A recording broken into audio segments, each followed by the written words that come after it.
Morning and good afternoon. We're on Daf Lamed Daled Amud Beis, 12 lines up before the end of the Amud, Bishlema Rabbi Yochanan. So just to review, we had a contradiction between two Mishnayos. The Mishnah here in Masechet Ketuvot establishes that if a man has an honest relationship with any of the ladies that are listed in our Mishnah, including Achoso, his own sister, then he pays Knas. The Mishnah in Makis, on the other hand, says that Abal Achoso, etc., gets Malchus. So to reconcile that contradiction, we have a parting of ways between Rabbi Yochanan and Reish Lakish. Rabbi Yochanan says it all depends on whether there was Asra for Malchus. In our Mishnah here in Ksubis, Perikei Lunaris, there was no Asra for Malchus, therefore there's no fee of Malchus, and therefore he pays Knas. The Mishnah in Malchus is talking about a case, on the other hand, where there was a Asra for Malchus. Hence he gets Malchus, and therefore we have a principle called Eino Loka Mishalem, and he's potter from Knas.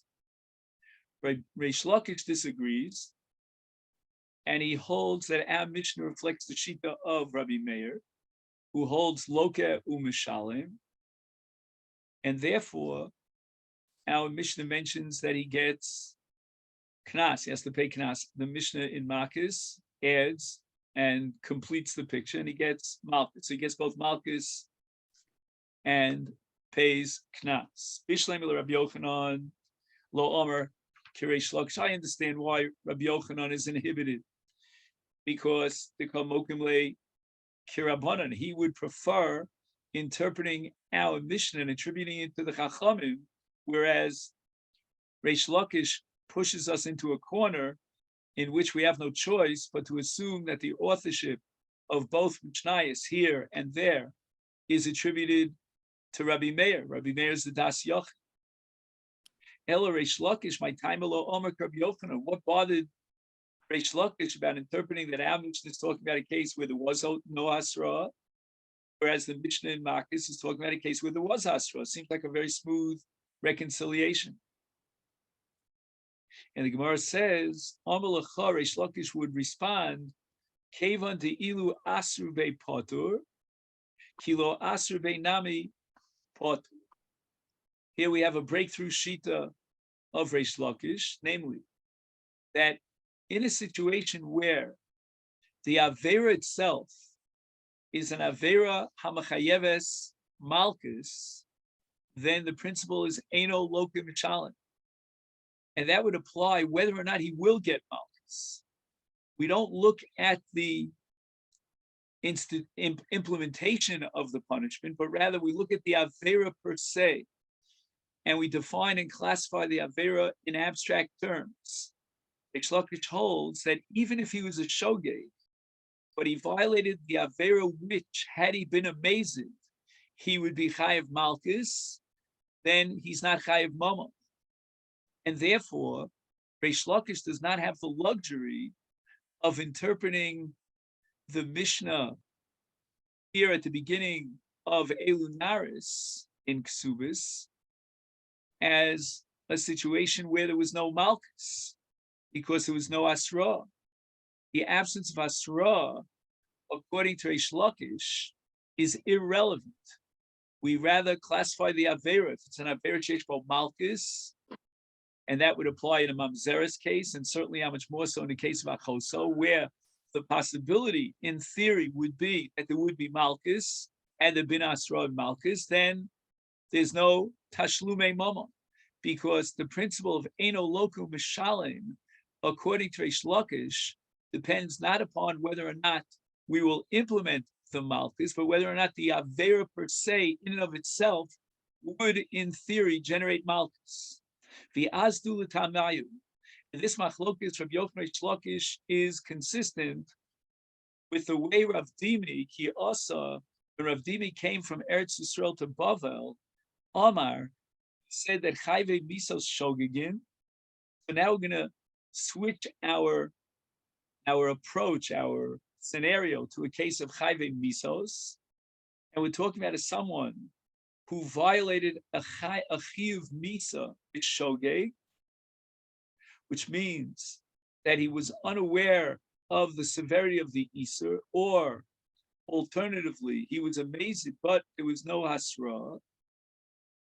V'chein chayve malkios shogegin,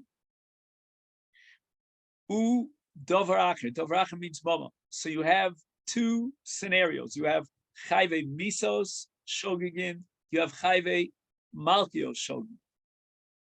And in both cases, simultaneous with his chiyuv misa shogeg and his chiyuv malkis shogeg, he incurred a chiyuv mamon.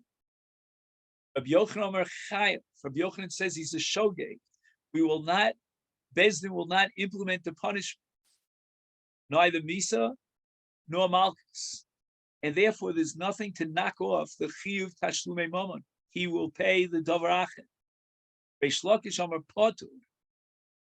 Reish Lakish holds that since the avera that he violated was either a capital crime in theory or a chiyuv malchus in theory, that's enough to knock off the chiyuv mamon, the davar acher, and it's irrelevant whether he will get misa or malchus or he will not get misa malchus, even though he's a shogeg.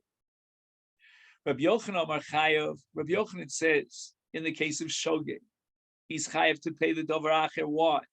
The holo asrube. There was no asra. Bezdin's hands are tied. They cannot implement a corporeal punishment of either misa or malchus, and therefore Bezdin has a free hand to implement and require that he pay the mamon. Because according to Rabbi Yochanan, the halach of kimlei b'derabim is a halach that addresses Bezdin, and Bezdin cannot implement a double punishment for one maisa. Reish Lakish, on the other hand, Amar Potur, Evan Dilu Asri Be Potur, Kilo Asri Be Nami Potur. Reish Lakish understands that Kimlei B'Derabineh is not addressing and limiting Bezdin, such that Bezdin cannot implement two punishments, but rather, according to Reish Lakish, the halach of Kimlei B'Derabineh is inherent in the Maisa Avera. If the Avera is so chamura Avera, that if, in theory, a hasra was given to him, he'd be chayav by the misa of malchus, that's enough to remove a chiyuv mama. Because according to Reish Lakish, the entire emphasis is on the Maisa Avera. A Maisa Avera will be analyzed based on the Chumras Havera. The Chumras Havera is an abstract categorization. It does not depend upon whether this individual, when he violated that Havera, he was culpable and punishable according to law. It's irrelevant. We're interested in one and only one thing, and that is the nature of the Havera. If the Avera per se is classified as one that generates either Misa or Malchus, then we apply the principle of Kimlei, and he doesn't pay Mammon. Now, at this point in the Gemara is going to go back to the biblical verses in the parsha of Kimlei b'Derabineh, Yason Yeh Anoshi Anesh, when the Torah says in Parshas Mishpatim that two men were in a battle. We'll call it a boxing match. And one struck out with his arm, and instead of hitting his rival, he hit a woman, a pregnant woman. And one of two things happened. Either as a result, she died, or as a result, she lost the volados. And the Torah says, Ki notzu anoshim v'nodfu isha hara v'yotzu yiladeha. So scenario number one that the Torah addresses is where she lost her babies, her yiladeha. And the Torah says, in that case, v'lo yeh ason, which means, according to Reish Lakish at least, she did not die. She survived it. Her Velados did not survive. Is Anosh Yeonish. And Anosh Yeonish means that he will pay damages. He will compensate what's called Dmei Velados. Esvei Reish Lakish Rabbi Yochanan. The lo son anosh yeonesh. If she survives, the Torah says he is punished, and v'nosan beplilim, and he will pay a compensation for the Dmei Velados. And now we start Daf Lamed Hey, today's Daf. My love, a son mamish. Don't we take the Torah literally, as we usually do? And everything depends on whether or not she survives. That means, by implication, that if she dies, heaven forbid, then he has to pay Dmei Velados. The Torah does not qualify and say, well, he had a hasra. The murderer, in this case, had a hasra. It's implying that everything depends upon one thing and one thing only. Did she survive? Did she not survive? If she didn't survive, then there's no anosh yeonesh, and he doesn't pay Dmei Velados. And why doesn't he pay? Because she died. And if she died, he's guilty, albeit perhaps b'shogeg, if there was no asra, of murder. And murder, of course, is the most severe crime. It's an avera if we classify it as an avera chamura, and it's enough if we define the avera as an avera chamura to knock off the chiyuv mama. So the Torah says that if lo yeh ason, she survives, then he pays Dmei Velados. If she dies, she doesn't pay Dmei Velados. According to Rabbi Yochanan, that's not true. According to Rabbi Yochanan, it really depends upon whether Beis Din would put him to death, not whether she dies. The fact that she died is not in and of itself enough, according to Rabbi Yochanan, to exempt him from paying Dmei Velados. You'd have to add another condition, and that is that because of the Asra and the fact that he was amazing, Beis Din will put him to death. Therefore, he's potter from Dmei Velados. And Rabbi Yochanan defends himself by reinterpreting the pasuk ason and saying, "Lo, it doesn't mean ason that she died. It means din ason, the din of a murderer who has what's called mishpat moves." Ika diamri. We have another transmission according to which Esvei Rabbi Yochanan Reish Lakish, we switch around the tables, and it was Rabbi Yochanan who objected to Reish Lakish. The pasuk says, "V'lo yason anosh yeonesh." My love, din ason.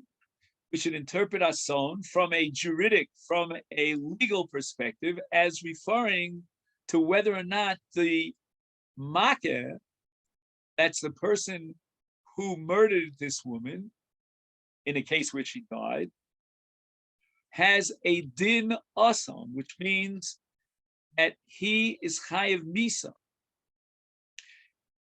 If he's not chayav misa, lo yason, then anosh yonesh, and he'll pay Dmei Velados. If, on the other hand, she died, but she died plus, we have to add the other condition, that there's a din ason, which means that the murderer was well forewarned that he would get misa. Beis Din is now going to implement the death penalty, and he doesn't pay Dmei Velados. But that's because Beis Din is implementing the death penalty. And Rabbi Yochanan makes it all depend upon whether or not there was hasra in such a way that Beis Din will actually put the murderer to death. Comes along Reish Lakish, and he says, "Lo, that's not what the Torah has in mind. Ason mamish." Let's translate the word ason literally, not in a legal context, but in a physical context. And ason means that she died. And the Torah is saying if she didn't die, then he pays Dmei Velados, implying that if she did die, he is exempt from paying Dmei Velados. Whether or not we put him to death and there's a din ason or not is irrelevant. What's relevant is, as we said over and over again, the nature of the Avera. Omar Rava, Rava is now going to raise an objection to Rabbi Yochanan from a brisa that records a drasha of Tana to Bei Chizkiah. And the Gemara is assuming, and that's what puts Rava at alarm, that this drasha of the Bei Chizkiah is ironclad. It doesn't lend itself to another opinion. And this is very often true, that the Gemara quotes a brisa or a Mishnah with a stam, with a Tana without any dissenting view, and the Tana quotes a drasha, and the Gemara assumes that no one could possibly question that drasha. That's the premise here that Rava operates with. Could there be such an opinion? Namely, like Rabbi Yochanan, that we don't apply Kimle b'derab in the case of a shogeg, when he violated an avera for which, had there been a hasra, he'd be chayiv misa. But Tana de Bei Chizkiah. Now the drasha of the Bei Chizkiah, which is based on a pasuk at the end of Parshas Emor, is a very complex drasha. I always find in Daf Yomi that the most challenging parts of Daf Yomi are the drashas. And this is no exception. Because what this drasha is going to do is, it's going to create an inverse relationship. Let's see it. The Torah says, Make Adam u'Make Behema. In one breath, the Torah addresses the case of a mazik who destroys someone else's property, that's called Make Behema, and the case of a murderer called Make Adam. The point of this hekech in the drasha of Tana de Bei Chizkiah is that we don't differentiate between Mazid and Shogeg, meaning that Kavana is irrelevant. And we're going to start with Make Behema. We have a principle with regard to Nezikin that runs the following: Adam Muad Liolam, which means that a person will pay compensation for destroying someone else's property, whether or not he did so deliberately, inadvertently, without kavana, whether he did it derech yerida or derech aliyah. A person, when he's on his way up, usually is focused on climbing up. He doesn't focus so much on what goes behind him. Whereas on his way down, we expect him to be more careful. And in all cases, Adam Muad Liolam. There's a famous machlokas between Tosas and the Ramban in Masechet Bava Kama about a case of what's called Karov Lionis. But barring that case, Adam Muad Liolam, and the Torah is not going to differentiate between Mazid and Shogeg. Uma Make Behema. Now we'll understand the hekesh that's implicit in this pasuk according to Tana Bei Ochi Lakabo, Bein Shogeg, Bein Mazid, Bein Miskaven, L'she Eino Miskaven, Bein Derech Yerida, Bein Derech Aliyah. And we don't make a distinction, Lefotro Mimama. We logically and intuitively would have said, well, maybe he should only be chayav if he was Miskaven, if he was Mazid, if he was Derech Yerida, but not Derech Aliyah, etc., etc. No. The Torah says El Chayva Mama, and the Gemara Bava Kama is going to derive that this chiyuv of Make Behema applies in all cases, namely because of the principle of Adam Muad Liolam. Now we get to the hekech. The pasuk starts with Make Adam. We're talking about a murderer now. Af Make Adam lo techalik, but we're not going to make that distinction. But here it's going to be the exact opposite. We're not going to make that distinction. And he's always going to be potter from mama. Whether or not he's a mazid, whether or not he's a shogeg, he's a miskaven, he's an eina miskaven, b'derech yerida, b'derech aliyah, l'chayv v'mena l'foto mama. And this is clear-cut proof for Reish Lakish against Rabbi Yochanan, that in all cases of chayve misos, he's potter from Tashluma. In the case of Makeh Behema, of a Mazik moment Shel Chavero, he's always going to be Chayav. And that's the expression, Adam Muad Liolam. But once we have Makeh Behema, without any distinction between Mazin and Shogeg, we will likewise, with regard to the Chi of Mammon, apply the principle in Makeh Adam that he's always going to be parted from Mammon. Whether or not his murder was punishable by law in the courts, namely Mazin, or he was exonerated because there was no Hasra, because he was a Shogeg. In all cases, he's parted from Mammon. And that would give us the Shita of Reish Lakish against Rabbi Yochanan.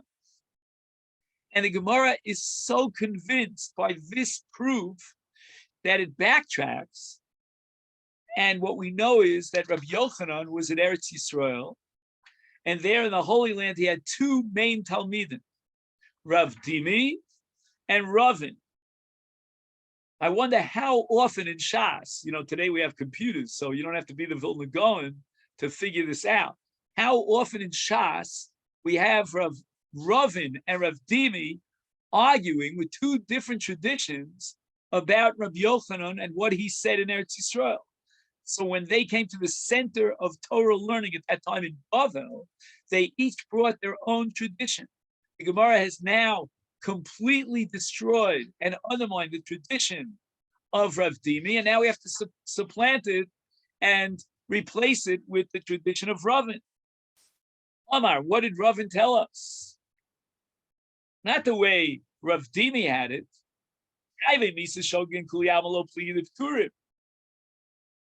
Even Rabbi Yochanan accepts the basic principle of Chumras Havera. Don't look at the Gavra. Don't look at whether or not Bezdin is going to implement Misa. Look at the Avera itself. If the Avera would, under certain conditions, namely if there was Asra, would generate a Chi of Misa, then there's no moment. Even Rabbi Yochanan accepts the fundamental breakthrough of Reish Lakish based on this drasha of Makeh Adam, Makeh Behema of Tanit Bechizkiah. And therefore, in Chayve Misos, Ritzicha is just one example, there are many, he would not pay Mammon even according to Rabbi Yochanan, and even if he was a Shogeg, and there was no Hasra, and Bezdin only has to implement one punishment, namely Mammon, he's off the hook. So then, what is the machlokus between Rabbi Yochanan and Reish Lakish? Ki pligi bechayve malkios shogigin the davrach is mom. And here we have Rabbi Yochanan's shita chayav, and Rabbi Yochanan makes a very simple, straightforward calculation. He says the following: Chayve misas iskish. Chayve malkius lo iskish. We can't go beyond the hekesh. The hekesh between Makeh Adam and Makeh Behema is clearly in the case of murder, and that's Chayve misos. But we have no reason to assume and undermine our intuitive, logical understanding of Kimle B'Derabine in other cases other than Misa. And therefore, in other cases, for example, Malchus and Mammon, we're going to apply our intuitive understanding. Namely, it all depends upon whether Bezdin is implementing Malchus. In the case of Shogeg, therefore he will pay Mammon.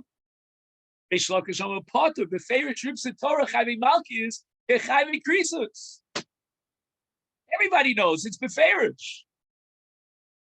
I don't know. Do you know? So the Gemara says, Heichan Ribsa Torah. Where did Reish Lakish see that the Torah equated Chayve Malkios with Chayve Misos?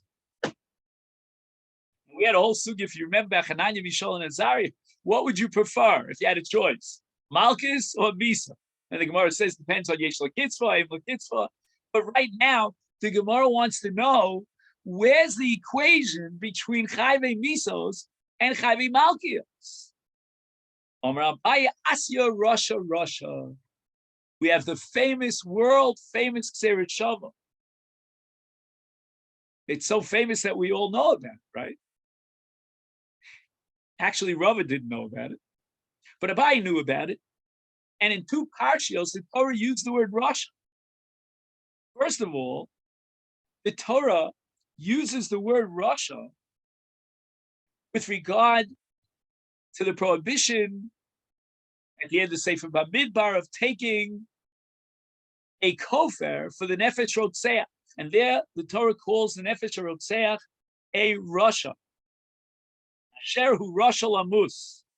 And if we look at the end of Parshas Ki Teitze, in the Parsha of Malchios, there it says, "V'hoyim ben hakos harasha mipila shofet mikol from kidei rishaso." Again, the word Rasha. Rava says, you know what? I don't need your Gzeret Shava between Malchios and Misa. I have it in the Parsha of Malchios itself. I don't have to stretch my arm all the way out to Chiv Misa. The Torah says, Asyav Makir Makir. There's a hekesh in the Torah between Chayve Malchios and Makir Behema. Now the Gemara goes into an entire discussion about where and which pasuk exactly has that hekesh. Where is the pasuk of Makkah that I can use to set up this hekesh between Chayve Malchios and Makir Behema? If it's the pasuk that we quoted earlier from Parshas Emor. If anyone wants to open a chumash, very, very kedai to see this inside. By Yikra Perek Chaf Daled Pasuk Chaf Aleph, and it says there, "Umake behemi shalmedu umake adam yumas." Very familiar pasuk. We had it just a few lines ago. So that doesn't make any sense. Rava, you can't quote that pasuk as a basis for a hekesh between Chayve Malchios and Chayve Makir Behema, Mazik, because the Torah is not talking there about Chayve Malchios. If it says Makah Adam, he's Chayv Misa. Ela Hai Makah. It must be a different Makah in an earlier pasuk in the same perek Chav Daled in Vayikra, but this time pasuk Yud Ches, and there it says Umakeh Nefesh Behemi Shalmena Nefesh Achas Nefesh. Now, what's exactly going on in this pasuk? And we really don't know what's going on in this pasuk unless we read the very next pasuk, which is pasuk Yud Tes, and there it says Ish ve'ish ki yitein mumba miso kasher asa ken yasalo. So mumba miso means that he hit a person, HIT, gave him a smack, and Kenye Asalo, we're going to do to him what he did to his victim, and we're going to be Mechayev him Malchus. So in this pasuk, we're talking about Chayve Malchus. Now the only problem is that it doesn't really say Makeh Makeh the way Rava had it. So that's the Gemara's objection. V'hai lav Makahi. The pasuk doesn't use the word Makeh. It says Ki yitein mum be'amiso. So the Gemara answers to defend Rava. What did he mean by Makeh Makeh? Don't take me literally, says Rava, but anan hakah hakah kavrina. I'm talking about hakah. And Ki yitein mum be'amiso is referring to hakah. So it's not what you call Gzeres Shav. It's more of a hekesh. But in any event, the hekesh is between Makeh Behema, because it says Makeh Behema, and in the next pasuk, Yitein mum ba'amiso, and that's called Hakah Hakah in the final version of the Gemara's understanding of Rava. And that hekesh tells me, as we said before, that just like in Makeh Behema lo chilaktabo bein mezid l'shogeg lefotro el lechayvo, so too in the case of Hakah bi'adam, and now we're talking about Makeh Adam, not in the sense that he killed a person, but rather he hit a person and he violated the law of Ben Yosef. In such a case, he's Chayav Malchus, and we're going to say that he's got the same status as Makeh Behema, but just in the reverse. and lo chilaktavo ben mezid l'shogeg lefocho moment el lechayvo moment. So the Gemara raises the following objection for ki ksiv b'chovel b'chaver hu ksiv. Hey, wait a minute. This parsha of Ki'itein Mumba Miso could hardly be a source from which you're going to derive the conclusion that he's potter from Malkut, from Mammon, because we're talking about Chovel B'Chavero. The Torah says explicitly with regard to Chovel B'Chavero, the Ish Ki'itein Mumba Miso, and then it says at the end of the pasuk, it says, Shever tachas shever. Actually, it's the next pasuk, pasuk Chav. Shever tachas shever, ayin tachas ayin, shein tachas shein, kasher yitein mum ba'adam. And here we emphasize the last three words in the pasuk. Kain yinosein lo. Kain yinosein lo means davar nitan miyad liyad, and we talk about mama. How so? Now we're saying lo chilaktavo lefotro lechayvo el lefotro. So what are you telling me? That he's potter from mama? What do you mean he's potter from mammon? The Torah says that a chovel b'chaver is chayiv mammon, and the answer is that it depends on what kind of chavola in monetary terms he did. Chovel b'chaver bar tashlumanis, where it says in eno inyan lakoshi yesh bar shava pruta, the Torah says explicitly edi nosein bo that he has to pay up for a chavola that's worth at least a minimum of a pruta. Pruta is a shear of mammon, minimum shear b'kol Torah kula. Eno inyan lakoshi yesh bar shava pruta. Now, in a hakoshe b'shava pruta, he's chayiv malchus, right? There are tzvei dinim. It's a brisket tzvei dinim. If a person hits his friend, that's the shalom, then there are two dinim. One din is a punishment for the crime and the violation of the law, and another din is paying damages. But there's a basic nafkamina between the two. You only pay damages in a hakoshe b'shava pruta, unless the shav pruta doesn't incur a chi of damages. Masha einkein. In the case of punishing him for violating the law, it's irrelevant whether it was Hakash Yesh B'Shava Pruta or Ain't B'Shava Pruta. And now we're saying which law are you over? Which law are you over? Pen Yosef, which addresses, of course, the Shliach Bezdin.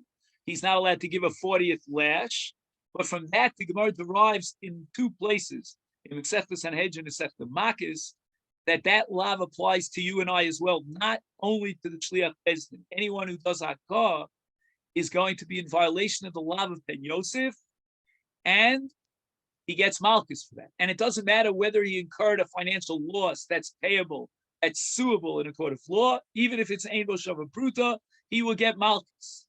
And now the Torah is telling me that we have a hekesh between Makkah Behema and the case of Achiv Malchus for Makkah Adam, telling me that we don't make a distinction between Shogeg and Mezid. And now the Gemara is going to ask a kasha here on